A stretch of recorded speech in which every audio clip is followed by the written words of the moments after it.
Man, as far as my personal growth, I just want to keep working. I just want to keep working at what I love and what I enjoy, like this whole photography thing. It's like I want to take it to the next level and just keep going, and wherever it takes me, it takes me. I can't really have too many expectations because I'm just a spontaneous person that just wants to do. So if I can do it, I put my mind to it, I'm gonna get it done.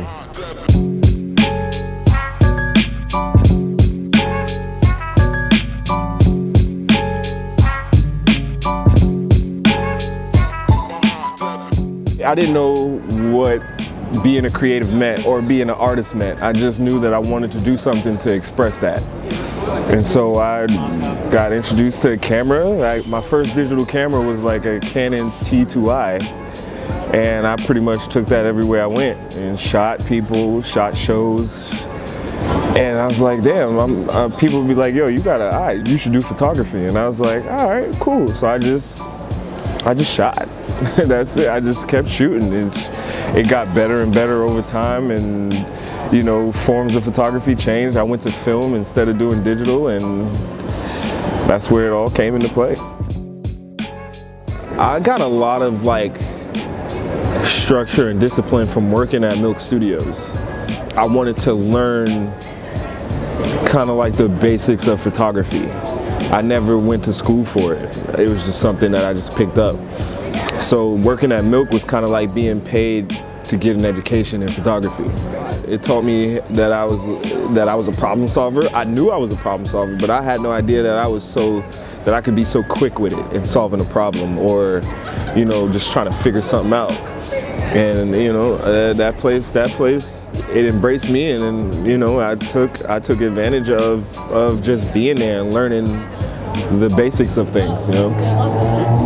So shout out to Milk Studios. Milk Studios showed me the way. So basically, I started doing the stereoscopic photography because the digital world was just too oversaturated. It was just oversaturated, and I wanted to stand out. And I bought the camera, and I'm shooting with it. I'm going to every show with it. I also got a digital camera because I'm not all sold on the whole stereoscopic thing at the time. So I'm shooting the homies, I'm walking the street, and then maybe like another year or two passed, and I'm like, I got all these photos, but I haven't put them together and made any GIFs or anything, so I just started putting it together, and then I was like, damn, this shit is fire. Like all the stuff that I shot, it just was popping. So I was just like, let me keep doing it, and eventually people started to pick it up. It's never like a setup shoot most of the time. It's just me being out and about and capturing a moment. So it's like sometimes, you know, I'll get people like Rihanna who don't want to look. Like I tried to take a picture of her a few times, and she's only taken one picture for me. And I respect it. Some people just got cameras in their face all the time. So it's just like, it's up to them whether they want to see me and be like, oh, he's gonna take a fire photo, or just let me take a photo, period. So if I see that they chilling and they down to take a photo, I just go right in. I'm in and I'm out. I'm not one to like walk around with my camera in my hand the whole time. I like to put it away and just enjoy where I'm at. Rolling Loud. Yeah, the first Rolling Loud in New York, I reached out to somebody that works for Rolling Loud to shoot, and they pretty much gave me all access, and I just went crazy. I just was like, I was backstage in the pit, in the crowd, just everywhere I could be to capture some shit. Like those moments I got from there were just like, I think those were like some serious moments for me.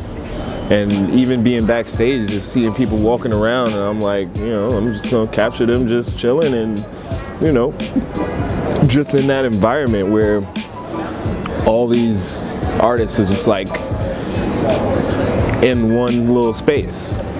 So I think, yeah, Rolling Loud was definitely the one of the craziest places to be when trying to shoot something. I just couldn't keep still. I just had to keep moving and shooting.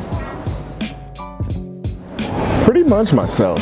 I feel like I'm my own challenge. I just be challenging myself to do things, and it's just like, it's mostly me that I'm battling.